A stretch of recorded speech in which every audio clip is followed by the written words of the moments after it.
എന്നെ വലിച്ച് തിരിച്ചിട്ട് അടിച്ചപ്പോൾ ഞാൻ നിലത്ത് വീണു. വീണ്ടും അടിച്ചു. രണ്ടോ മൂന്നോ തവണ അടി. പിന്നെ എനിക്ക് തല ഇറങ്ങി. പിന്നെ എനിക്ക് ഓർമ്മയില്ല. ഇപ്പോ ശ്യാമിലി ഈ സംഭവത്തിൽ പരാതി കൊടുത്തിട്ടുണ്ടോ? പോലീസിനെ അറിയിച്ചിട്ടുണ്ട്. പക്ഷെ പോലീസിന് സ്റ്റേറ്റ്മെന്റ് കൊടുത്തില്ല. അപ്പോഴേക്കും ഹോസ്പിറ്റലിൽ വന്നു. അതെ CT സ്കാൻ എടുക്കാൻ വേണ്ടിയിട്ട്. മുമ്പ് എപ്പോഴാണ് മർദ്ദിച്ചത്?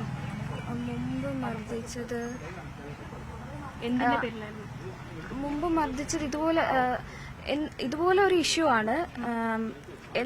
സാർ എന്തെങ്കിലും പെട്ടെന്ന് തീരുമാനിക്കും. അതിലെന്തെങ്കിലും ഒരു നമ്മുടെ ഭാഗം പറയാൻ നിൽക്കുമ്പോൾ ഇറങ്ങിപ്പോവും. ഞാൻ പറയും ഇല്ല സാർ എന്റെ ഭാഗം കേട്ടിട്ട് പോയാൽ മതി, സാർ ഇപ്പൊ പോകണ്ടെന്ന് പറയും.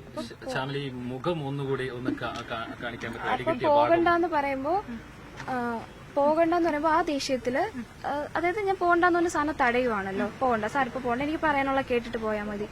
അപ്പൊ അതിന്റെ ബേസിസിൽ ആ ദേഷ്യത്ത് പരാതി കൊടുത്തില്ലേ? ഇല്ല പരാതി ഒന്നും കൊടുത്തില്ല. സ്ഥിരമായിട്ടുള്ളതാണിത്. സ്ഥിരം ഇങ്ങനെ കയ്യേറുന്ന വേറെ ആരെങ്കിലും അടിച്ചിട്ടുണ്ടോ എന്നുള്ള കാര്യം എനിക്ക് അറിയത്തില്ല. അന്ന് മറ്റു പെൺകുട്ടികളോടും ഇങ്ങനെ തന്നെയാണ് അവർ പെരുമാറുന്നത്. വഴക്ക് പറയുന്നെന്ന് പറഞ്ഞാൽ ഫയൽസ് ഒക്കെ മുഖത്ത് വലിച്ചെറിയ. ഒത്തിരി ജൂനിയേഴ്സ് ഓഫീസിൽ അവിടെ വഞ്ചൂർ കോടതിയിൽ ആരോട് ചോദിച്ചാലും അറിയാം. ആ ഓഫീസിൽ ആരും നിക്കത്തില്ല. ഇല്ല, പോലീസ് കസ്റ്റഡിയിലെടുക്കാൻ അസോസിയേഷൻ ഓഫീസിൽ കയറിയിട്ട് അദ്ദേഹത്തെ കൊണ്ടുപോകാൻ പറ്റില്ല എന്ന അസോസിയേഷന്റെ തീരുമാനം. അപ്പോ അതുകൊണ്ട് പോലീസ് അറസ്റ്റ് ചെയ്തിട്ടുണ്ടാവില്ല എന്ന് തോന്നുന്നു. ഞാൻ മെഡിക്കൽ എടുക്കാനായിട്ട് വന്നതുകൊണ്ട്. അസോസിയേഷനിൽ ആരെങ്കിലും പരാതി കൊടുത്തിട്ടുണ്ടോ ഇയാൾ ഇത്തരത്തിലാണ് പെരുമാറുന്നത് എന്ന് പറഞ്ഞിട്ട്? അസോസിയേഷനിൽ അങ്ങനെ ഒരു നിയമപരമായിട്ട് അങ്ങനെ ഒരു പരാതി കൊടുത്തിട്ടില്ല. അല്ലാതെ ഇപ്പൊ ഈ ഓഫീസിൽ ആരും നിക്കത്തില്ല എന്നുള്ള, കാരണം സാറിന്റെ ഈ ദേഷ്യം വരുമ്പോൾ പറയുന്ന വാക്കുകൾ, ഇനി ഇതിനു മുമ്പ് വേറെ ആരെയും അടിച്ചിട്ടുണ്ടോ എന്നുള്ള കാര്യം എനിക്ക് അറിയത്തില്ല. അറസ്റ്റ് ഇതിനകത്ത് വേറെ അറസ്റ്റ് ചെയ്യാൻ പറ്റില്ല എന്ന് പറഞ്ഞു. ശ്യാമിലി, ഈ സംഭവത്തെ കുറിച്ച് തുടക്കം ഒന്ന് പറയാമോ? എന്താണ് സംഭവിച്ചത്, എന്നാണ്, എങ്ങനെയാണ്? ഇന്ന് 12:30 ആണ് സംഭവം.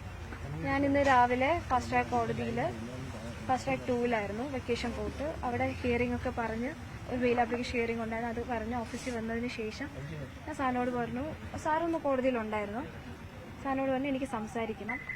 അപ്പോൾ സാറ് പറഞ്ഞു എനിക്ക് നീ പറയുന്ന ഒന്നും കേൾക്കണ്ട, എനിക്ക് കേൾക്കാൻ താല്പര്യമില്ല എന്ന് പറഞ്ഞിട്ട് ഓഫീസിൽ നിന്ന് ഇറങ്ങി പോകാമെന്ന്. അപ്പോൾ ഞാൻ പറഞ്ഞു സാറ് ഒന്നുകിൽ ആ ജൂനിയറിനെ വോൺ ചെയ്യണം, ഇല്ലെങ്കിൽ എനിക്ക് വോൺ ചെയ്യേണ്ടി വരും. അപ്പോൾ സാറ് പറ്റത്തില്ല, സാർ ഇറങ്ങി പോകാമെന്ന്. ഞാൻ ആ ജൂനിയറിനോട് പറഞ്ഞു വർക്ക് ചെയ്യാനല്ലേ വരുന്നത്, വർക്ക് ചെയ്യുക, എൻ്റെ കാര്യത്തിൽ ഇടപെടരുത്, ഞാൻ ഒന്നിനും വരുന്നില്ലല്ലോ, എൻ്റെ കാര്യത്തിൽ ഇടപെടരുതെന്ന്. നീ ഇത് ആരോടാ സംസാരിക്കുന്നതെന്ന് പറഞ്ഞിട്ടാണ് സാറ് അവരുടെയൊക്കെ മുന്നേ വെച്ചിട്ട് എന്നെ അടിച്ച് അതിന് താഴെ വീണു. അത് കഴിഞ്ഞിട്ട് വീണ്ടും അവിടെ നിന്ന് എടുത്ത് വീണ്ടും അടിച്ചു. അപ്പോൾ സാർ എന്നിട്ട് പുറത്ത് പോകാൻ നിൽക്കുക, വീണ്ടും പോവാ. ഞാൻ പറയുക ഞാനിത് കംപ്ലൈൻറ്റ് ചെയ്യും. ഞാൻ അപ്പോൾ തന്നെ എൻ്റെ ഹസ്ബൻഡിനെ വിളിച്ചു, വരികയാണെന്ന് പറഞ്ഞു. അപ്പോഴേക്ക് സാറിന് ഇവിടെ നിന്ന് പോകണം. അപ്പോൾ ഞാൻ പറഞ്ഞു പറ്റത്തില്ല, ഓഫീസിൽ നിന്ന് പോകാൻ പറ്റത്തില്ല, സാർ ഓഫീസിൽ തന്നെ ഇരുന്നാൽ മതി. ഇതാണ് സംഭവം. ഇങ്ങനൊരു സംഭവം ഉണ്ടാകുന്നു. ഇതിനു മുമ്പ് എപ്പോഴെങ്കിലും ശ്യാമിലോട് വളരെ മോശമായിട്ട് പെരുമാറുകയോ അല്ലെങ്കിൽ ഇതുപോലെ മർദ്ദിക്കുന്ന രീതിയിലേക്ക് സാഹചര്യങ്ങൾ പോവുകയോ ചെയ്തിട്ടുണ്ടോ? മോശമായിട്ട് പെരുമാറുക, ഇതാ എന്ത് കാര്യം ഉണ്ടെങ്കിലും നമ്മുടെ ഭാഗമൊന്നും കേൾക്കില്ല. സാറിന് തോന്നുന്നത് പറയാ, ഫയൽസ് എടുത്ത് മുഖത്തെറിയ. അത് എന്നോട് മാത്രമല്ല, ഈ ഓഫീസിലുള്ള മിക്ക ജൂനിയേഴ്സിനോടും ഇതാ. പിന്നെ പെട്ടെന്ന് ഒരു സുപ്രഭാതത്തില് വിളിച്ചിട്ട് നാളെ മുതൽ വരണ്ട, കാര്യവുമില്ല കാരണവുമില്ല ഒന്നുമില്ല, ഒന്നും പറയില്ല, നാളെ മുതൽ ഓഫീസിൽ വരണ്ട. നമ്മളൊക്കെ ഒരു അടിമകളെ പോലെ എല്ലാം സാറ് പറയുന്ന എല്ലാം കേട്ടിരുന്ന കുഴപ്പമില്ല. അസോസിയേഷനിൽ ഞാൻ നേരിട്ട് പോയില്ല. ഓഫീസിൽ അസോസിയേഷന്റെ സെക്രട്ടറി ഒക്കെ വന്നിട്ടുണ്ടായിരുന്നു. അസോസിയേഷനിൽ നിന്ന് മാനേജിംഗ് കമ്മിറ്റി ആൾക്കാർ അവരൊക്കെ വന്നിട്ടുണ്ട്, അഡ്വക്കേറ്റ്സ് ഒക്കെ വന്നിട്ടുണ്ടായിരുന്നു. ബാക്കിയുള്ള ആളുകൾ കണ്ടു നിൽക്കുകയാണ് അടിക്കുകയും വീഴ്ത്തുകയും ചെയ്തത്. ഇത് ആരെങ്കിലും തടയാനായിട്ടോ അങ്ങനെ ശ്രമിച്ചു? ഇല്ല ആരും തടയാനായിട്ട്. അവരുടെ റിയാക്ഷൻ എന്തായിരുന്നു? അവരൊക്കെ ഭയങ്കര അത്ഭുതത്തോടെ ഇങ്ങനെ നിൽക്കുമായിരുന്നു. അവരാരും ഇങ്ങനെ കണ്ടിട്ടില്ലല്ലോ. എന്നെ മുമ്പ് തല്ലിയിട്ടുണ്ട്, പക്ഷെ വേറെ ആരെങ്കിലും തല്ലിയിട്ടുണ്ടോ എന്ന് മുമ്പ് ഇതുപോലെ എന്റെ ഭാഗം ഇപ്പൊ കേസിന്റെ കാര്യം ഇപ്പൊ ഫൈനൽ റിപ്പോർട്ട് എടുത്തില്ല എന്ന് പറഞ്ഞിട്ട് അതിനെന്താ ഇതുവരെ കോപ്പി ആപ്ലിക്കേഷൻ ഇടാത്തെന്നൊക്കെ പറഞ്ഞ് ഫയൽസ് ഒക്കെ ഇങ്ങനെ വലിച്ചെറിയും, മുഖത്തൂടെ വലിച്ചെറിയും.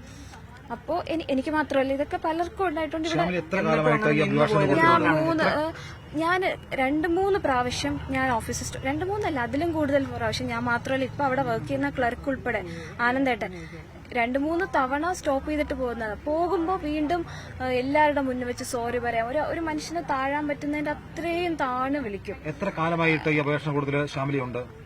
എത്ര കാലമായി വർക്ക് ചെയ്യുന്നു ഈ അപേക്ഷയോടൊപ്പം? 3 വർഷമായിട്ട് ഞാൻ എൻറോൾ ചെയ്തത് മുതൽ സാറിന്റെ കൂടെ. മർദ്ദനമേറ്റ് കഴിഞ്ഞ് മറ്റ് പരാതികളൊന്നും കൊടുക്കുന്നില്ല. എന്തെങ്കിലും പ്രശ്നങ്ങളുള്ളതാണോ എന്റെ അറിവില് ഞാനും ആ ജൂനിയറോ ഞാനും ഓഫീസിൽ ആരുമായിട്ട് ഒരു പ്രശ്നമില്ല. പിന്നെ എന്തിനും എനിക്കെതിരെ ഇങ്ങനെ ഒരു അലിഗേഷൻ ഞാൻ ചെയ്യാത്തൊരു കാര്യം ഇങ്ങനെ സാറിനോട് പറഞ്ഞു, അത് കേട്ട പാതി കേൾക്കാത്ത പാതി സാർ എന്തിനു വിളിച്ച് ഓഫീസിൽ വരണ്ടെന്ന് പറഞ്ഞു എന്നുള്ളത് എനിക്കറിയില്ല. ഈ കാര്യം ഞാൻ സാറിനോട് ചോദിച്ചു, സംസാരിച്ചു. ഇതാണ് അത് ആ പ്രശ്നം വിട്ടേക്ക്, അത് വിട്ടേക്ക്. മർദ്ദിക്ക് മാത്രമാണോ ഉണ്ടായത്? ഇന്ന് മർദ്ദിച്ചു. പിന്നെ എന്തൊക്കെയോ പറഞ്ഞു. എനിക്ക് ആ അടി കിട്ടിയതിന്റെ ഇതിൽ എനിക്ക് പിന്നെ ഡോക്ടറെ കാണിച്ചു CT സ്കാൻ എടുക്കാൻ വേണ്ടിയിട്ട് നിൽക്കുന്നു. അപ്പോൾ ശ്യാമിലിയുടെ അടുത്ത നടപടി എന്താണ്? ഇതിനെതിരെ ഏത് രീതിയിലാണ് മുമ്പോട്ട് പോകാൻ തീരുമാനിച്ചിരിക്കുന്നത്?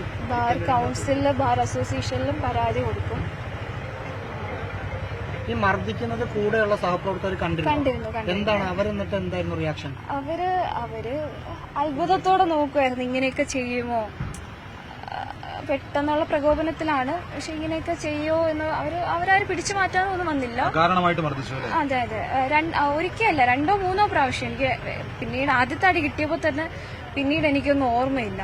ഇത് മോപ്പ് കൊണ്ട് സ്റ്റിക്ക് കൊണ്ട് അടിക്കണോ കൈ കൊണ്ട് അടിക്കണോ? കൈ കൊണ്ട് അടിച്ചതാ.